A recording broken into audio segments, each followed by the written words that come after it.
ఎక్కడ బండు గుద్దావా అక్కడ? ఊదు ఒకసారి దా. మందు ఫస్ట్ ఆఫ్ ఆల్ మీరు మందు తాగారు. ఆడినెవరో గుద్దారు. నా బండి వేసుకెళ్ళి నేను వచ్చాను. బండి నడిపింది ఎవరు? ఇప్పుడు పట్టుకున్నప్పుడు నేను నువ్వు పట్టుకున్నప్పుడు నువ్వే నడిపా. నేను నడిపానా? నేనే నడిపాను. ఓకే. కానీ బండి వాళ్ళు గొడవ అవుతుందంటే నేను నాకు భయం వేస్తున్నారు నువ్వు మాట్లాడుతుంటే. నేను ఎక్కడ బండి నడిపాను? తాగాను. నేనే నడిపాను. కానీ వాడికి కేసు చేసేది నేను వచ్చా. మందు తాగి బండి నడపచ్చా? నేను దాకూడదు. మర్యాదగా మాట్లాడు. బామ్మద్ది అన్న. ఎందుకు గుద్దొచ్చావు మరి వాళ్ళని? నేను కొత్తరా, వాడే గుద్దాడు అన్నయ్య. ఎవరాడు? అన్న బామ్మద్ది. మీ బామ్మర్ది గుద్దాడు. వాడిని తీసుకెళ్ళడానికి వచ్చావు నువ్వు? ఆయన తీసుకెళ్తాం వస్తే వాడు గుద్దాడు అంట. నాకు తెలియదు. మరి నువ్వు మందు తాగింది నడుపుతున్నావు బండి? నేను వాడికి ఎక్కువైపోయినా నేను తీసుకెళ్తున్నా. ఇక ఈలోపు హెల్మెట్ పెట్టుకుందాం అనుకున్నా. మీరు ఇక్కడ సిగ్నల్ పెట్టుకున్నాను. మరి మందు తాగితే నీకు ఎంత ఫైన్ పడుతుందో తెలుసా? ఎంత చెప్పు? 2000 1000 సర్లే. మందు తాగితే కోర్టులో పెడతారు తెలుసాగా ఆ విషయం కూడా? మరి ఎందుకు మరి మందు తాగి గవర్నమెంట్ జాబా ప్రైవేట్ జాబ్ అని? దాంట్లో ప్రైవేట్ జాబ్. నువ్వేంటమ్మా? సార్ పైప్ లైన్ వాటర్ ఏం జాబ్. నువ్వెంత వేసావు? నువ్వేమీ లేదు. మరి ఈయన ఎంత వేసాడు? అక్కడ మామూలుగా ఏం తెలియదు సార్. ఏమీ తెలీదా?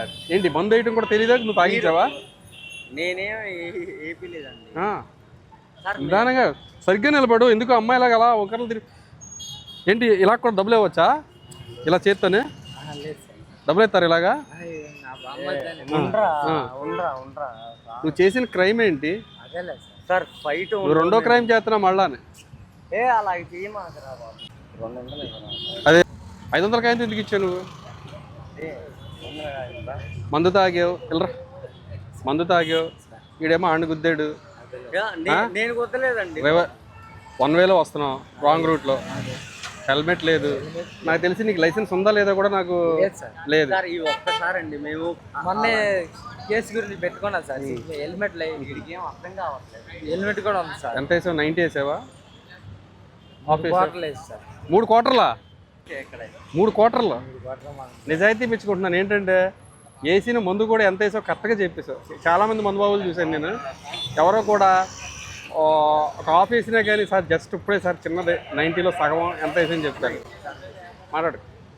వీడు మాత్రం 3 క్వార్టర్లు వేసానని ఒప్పుని ఒప్పుకుంటున్నాడు. 3 క్వార్టర్లు వేసావు. 3 క్వార్టర్లు అంటే ఒక ఫుల్ బాటిల్ ఒక క్వార్టర్ తక్కువ అంతేనా? అంతే కదా? ఏమనుకోమాకండి సార్. ఒకసారి ఇన్ఛార్జ్ సార్. ఒకసారి వదిలేను సార్. తాళాలు నువ్వు చేసిన తప్పుగా 500 వదిలేనా? కాలు పట్టుకో. రేపొద్దున్న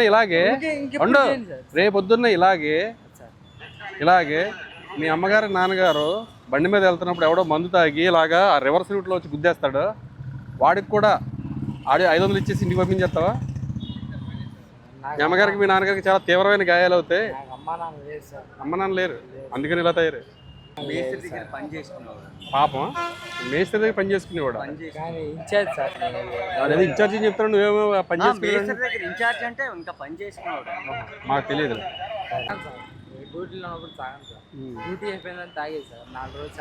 సరేనమ్మా.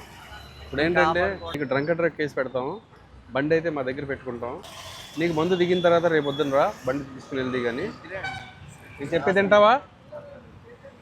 ఓకేనా? రేపు పొద్దున్న మందు దిగిన తర్వాత తీసిరా. ఓకేనా? ఇప్పుడే కదా మమ్మీ డాడీ ఇద్దరు లేరన్నా? ఇప్పుడు అమ్మ వచ్చింది మళ్ళానే. అరే ఇప్పుడే కదా నీ నోడితేనే కదరా అమ్మ నాన్న లేరన్నావు. మళ్ళీ బాగా చనిపోయారన్నా. గంగూరులో పనిచేసి ఎవరు? మా మామ సార్. ఇప్పుడు అమ్మను మామ అయిపోయింది మళ్ళానే. ఏంటి మార్చేస్తానే వింటారు నువ్వు? చనిపోయారు సార్. మా అమ్మ సార్. ఇప్పుడు అమ్మన్నా మరి వద్దు. నీలాంటి వాళ్ళని అసలు ఎంకరేజ్ చేయకూడదు.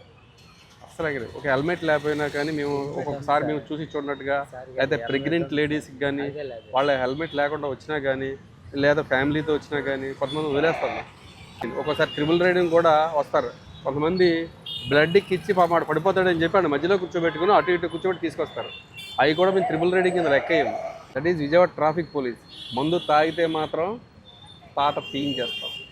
ఏం చేస్తాం? పాట తీయించేస్తాం మందు తాగి బండి నడిపితే. ప్రజెంట్ అయితే ఇక్కడ ఉండు. ఇప్పుడు నీకు డ్రంక్ అండ్ డ్రైవ్ పెట్టి పంపిస్తాను ఇట్లా ఓకే కొంచెం